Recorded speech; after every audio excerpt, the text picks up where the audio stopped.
Hello दोस्तों, नमस्कार। तो जैसा कि आप देख रहे हैं कि भारत का जो रुपया है वो कमज़ोर होता हुआ जा रहा है, भारत का रुपया। तो क्यों ना इस पे एक चर्चा कर लेते हैं कि भारत का रुपया कमज़ोर हो रहा है तो इससे क्या होगा? और अगर भारत का रुपया कमज़ोर होता है तो इससे क्या-क्या नुकसान होता है? तो कहीं बेनिफिट होता है, क्या होता है? इन सारे चीज़ों पे स्टॉक मार्केट से लेके हर जगह तक हम चर्चा करते हैं। तो सबसे पहले कि रुपया क्यों गिर रहा है? अभी 94.85 समथिंग चला गया था ना, तो मतलब ये जस्ट लाइक 95 पकड़ लीजिए। तो ये क्यों गिर रहा है? तो इसका सबसे प्रमुख कारण निकल के आ रहा है कि तेल जो है वो महँगा हो रहा है प्रति बैरल, मतलब 100 से मतलब अभी $120 के हिसाब-किताब में चल रहा है। तो कभी नीचे आता है तो मार्केट अप हो जाता है, ऊपर जाता है तो रुपया कमज़ोर होता है। तो ये तो अपना पहला कारण है कि भैया तेल महँगा तो प्रॉब्लम बढ़ जाएगा। दूसरा दूसरा क्या प्रॉब्लम है? तो आउटफ्लो का। तो आप बोलोगे सर इसका क्या मतलब हुआ आउटफ्लो? आउटफ्लो मतलब सीधा है कि फूफा बेच के जा रहे हैं। जब से युद्ध हुआ है तब से रुपया देखिए ना कितना टूट गया है, कम से कम 5% टूट गया है, 5-7% तो ऐसे ही टूट गया है। जब से युद्ध हुआ है, तेल पे संकट आया नहीं कि हमारा रुपया टूट गया। तो एफआईएस क्या करेंगे? उनका तो तेजी हुआ नहीं, बल्कि जो इन्वेस्टमेंट है वही टूट रहा है, तो क्या करेंगे? आउटफ्लो करेंगे। तो ये इसका मतलब रुपया कमज़ोर होने का ये साइड इफ़ेक्ट भी आपको समझ में आ रहा है।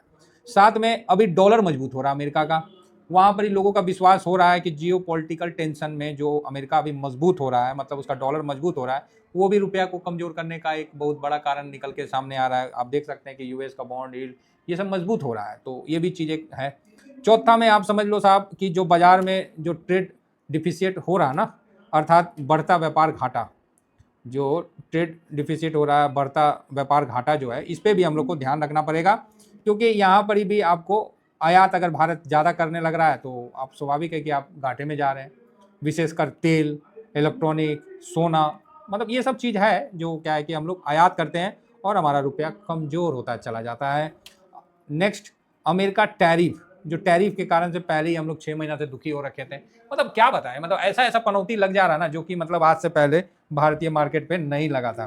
तो ऐसे पनौती को भी झेल झेल के हम लोग जा रहे हैं। अब इसमें क्या है, रुपया टूट रहा है। अगर रुपया गिरता है, इसी तरह गिरता है, तो इसका मतलब क्या प्रभाव पड़ेगा? तो सबसे इंपॉर्टेंट है कि महंगाई बढ़ जाएगा, बराबर है। रुपया कंटिन्यू भाई गिरेगा तो क्या होगा? महंगाई बढ़ेगा ही बढ़ेगा, है ना, क्योंकि हर चीज़ महंगा होगा। तो इसको हम लोग बोलते हैं, ऐसे महंगाई को इन्फ्लेशन, और ऐसे इन्फ्लेशन को हम बोलते हैं उड़ता हुआ तीर लेना। मतलब इम्पोर्टेड हमारा महंगाई, मतलब हम लोग महंगाई बढ़ाने में कोई काम नहीं कर रहे। अब तेल है वही महंगा हो गया तो भैया लो, उसका ट्रांसपोर्टेशन महंगा हो गया, हर चीज में मतलब इस तरह का आपको देखने को मिल जाएगा। तो ये चीज आपको महंगा होता हुआ दिख जाएगा, समझ गए। पेट्रोल डीजल का दाम बढ़ेगा तो माल ढुलाई उलाई सब, समझ गए ना। तो हाँ, दूसरा क्या हो, हम लोग पे असर पड़ेगा।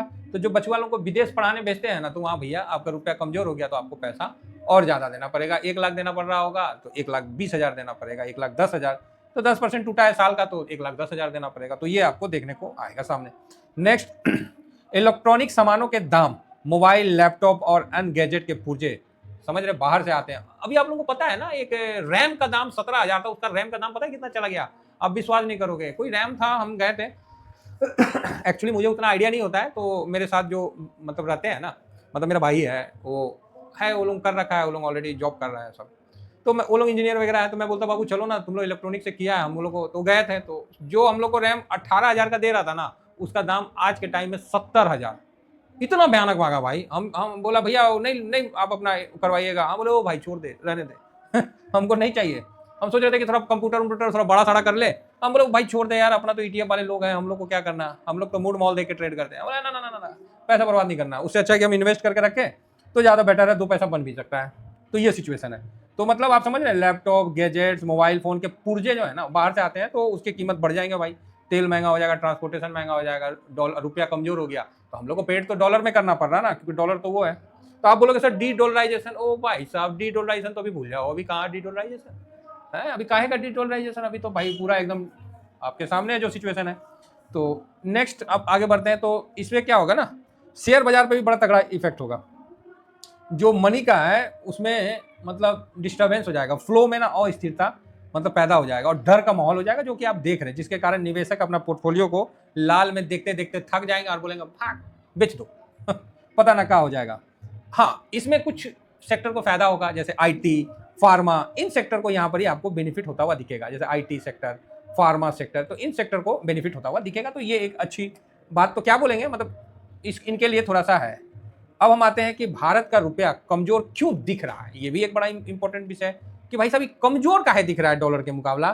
तो भाई इसमें क्या है कि ईरान, इजराइल, अमेरिका के बीच के तनाव का जो सबसे ज्यादा असर जो है भारत जैसे तेल पर निर्भर अर्थव्यवस्था पर पड़ता है। क्योंकि देखिए हम लोग इमर्जिंग हैं और तेल पर निर्भर हैं। ऐसा नहीं है कि तेल नहीं रहेगा तो हम लोग मतलब कर नहीं पाएंगे, बहुत मुश्किल हो जाएगा, एकदम ठप हो जाएगा। तो इस पे मतलब इस कारण से रुपया और टूट रहा है।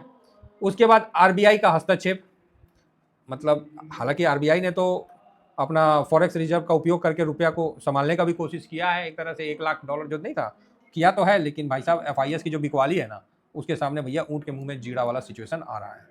नेक्स्ट, ब्याज दरों में भी अंतर है ना, अमेरिका में ब्याज दरें ऊंची रहने की संभावना है, तो उसमें आप अपना भारत में रेट कट तो भूल जाइए, आप कैसे करिएगा रेट कट, क्योंकि हर चीज़ तो आपको डॉलर में खरीदना, जब वहीं पर ही रेट हाइक रहेगा तो आप कैसे करिएगा।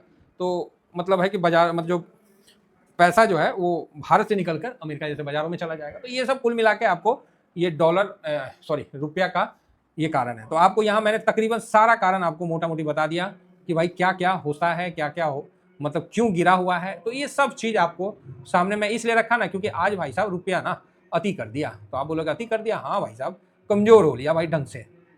आज देखना है नाइट को कितना बेचा है, उस पर भी फोकस रहेगा, लेकिन फर्स्ट क्लास रुपया आज बढ़िया मतलब कमज़ोर हो लिया। और मतलब 95 पकड़ ही लीजिए, इसमें क्या है देखिए 94.76 भाई 94 क्रॉस किया, मतलब बुरा हाल कर दिया है। अब क्या बोलेगा आदमी इसमें, मतलब टूट चुका है भाई, अभी अच्छा खासा टूट चुका है। अब इसमें हम कुछ बोल नहीं सकते हैं, मतलब साल भर में तो 10% 12% ऐसे टूट गया। अभी रिसेंट में 5 मतलब क्या बोले, यहाँ से देखिए ना 27 फरवरी से 91 था और वहाँ से टूट के यहाँ मतलब 4% 5% तो यही टूट गया। आपको अब बताओ क्या बोलोगे आप। तो ये एक निगेटिव है, मार्केट के लिए निगेटिव है।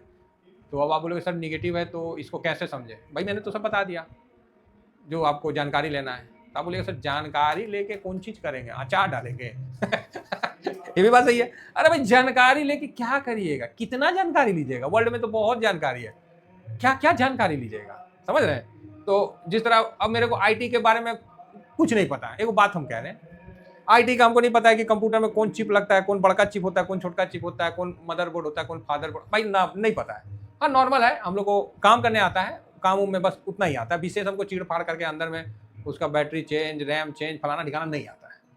जो क्लियर है हम आपको बता दे रहे हैं। अब मेरे को सीखना पड़ेगा तो भाई महाभारत हो जाएगा, तो हम सीखते नहीं है, हमारे पास उस तरह के बंदे हैं तो वो उसको हैंडल कर लेते हैं, काम खत्म है, समझ गया ना। तो बहुत सारा इंफॉर्मेशन है, कितना इंफॉर्मेशन लीजिएगा, अब क्या करिएगा, उद्देश्य क्या है, एक ही चीज है कि पैसा बनना। हाँ ये सही है कि अभी पैसा मार्च में नहीं बन रहा है, ये फैक्ट है। तो समझ लीजिए कि ठीक है 11 महीना अगर बन गया है तो 1 महीना नहीं हो बना तो कोई बात नहीं, हार्वेस्टिंग कर लेने का है ना। तो इस मंथ काफ़ी ऐसा नहीं है, मेरा भी पोर्टफोलियो काफ़ी मतलब उसमें हमको भी बताना पड़ेगा, अगर माइनस रहेगा तो माइनस बताऊंगा, प्लस रहेगा तो प्लस बताऊंगा, तो जो भी रहेगा आपके सामने रहेगा। और क्या है कि साथ में मैं डायरी भी मेंटेन करता हूँ, डायरी मेंटेन का ऑलरेडी मैंने वीडियो डाल रखा है, फिर मैं दे दूंगा, मैं डायरी भी मेंटेन करता हूँ हर मंथ का। तो उससे क्या होता है कि मेरे को एक क्लियर फिगर पता रहता है। देखिए कितना भी कोई भी ऐप कुछ भी दे, हम सब पे भरोसा करते हैं, लेकिन जो काम हमने शुरू से कर रखा है ना उसको हम नहीं छोड़ते हैं। गूगल शीट में हमको पता है, आप लोग गूगल शीट बहुत अच्छा जानते हैं, हमको कोई प्रॉब्लम नहीं है, हमको कोई प्रॉब्लम नहीं है। लेकिन हम बचपन में ना हम गूगल शीट से पढ़ाई स्टार्ट नहीं किया, हम ABCD लिखना शुरू किए थे, क ख ग घ लिखना शुरू किए थे हम लोग गूगल शीट नहीं बनाना शुरू किए थे। जो हम लिखना शुरू किए थे वही मेरे को आज तक याद है। इसीलिए मैं अपने पोर्टफोलियो का जितना भी है, चाहे जीरोधा का 2 है, चाहे फिर फायर्स का है, चाहे अब मतलब जो भी है वो सब मैं लिख के उसका अमाउंट डाल के टोटल करके ना एक मोटा मोटी हाथ में रखता हूँ। कितना का लॉस हुआ भाई इस बार, 3 लाख 4 लाख, कितना का बेनिफिट हुआ, मतलब जो भी रहता है सामने दिख जाता है। तो उससे क्या है कि मैंने कितना SIP किया, ये किया, वो सब मतलब अंडरस्टूड रहता है। तो उससे क्या होता है ना कि अगर SIP नहीं किए तो मन में ना एक बेचैनी हो जाता है, अरे यार हमने SIP नहीं किया, सब काम किया, सुबह उठा काम किया, सुत गया रात तक है, घूमने गया फिरने गया, खाना खाया, पूजा किया, पाठ किया, SIP नहीं किया। ये SIP मतलब अपने पोर्टफोलियो में करना, जाके म्यूचुअल फंड में मत कर देना था, अपने पोर्टफोलियो में जितना हो सकता है करो। आखिर पैसा तुम्हारा रखा हुआ है ना, लिक्विड बीज खरीद लो, लिक्विड कैश खरीद लो, पड़े रहने दो, मौका आएगा फिर वहां से अपन निकालेंगे, नहीं तो 6% तो दे ही रहा है ना। तो ये चीज़ का ध्यान रखें और बढ़िया से चलिए, और कैश हमेशा बना के रखिए साहब। बाकी सर रुपया का कमज़ोर होना काफ़ी ख़राब स्थिति है, और इस बार तो मुझे लगता है कि अक्टूबर 2024 का रिकॉर्ड टूटेगा, और इसका तो हम पहले ही बोले थे कि तोड़ेगा। वही मेरे को देखना है कि इस बार तोड़ रहा है कि नहीं तोड़ रहा है।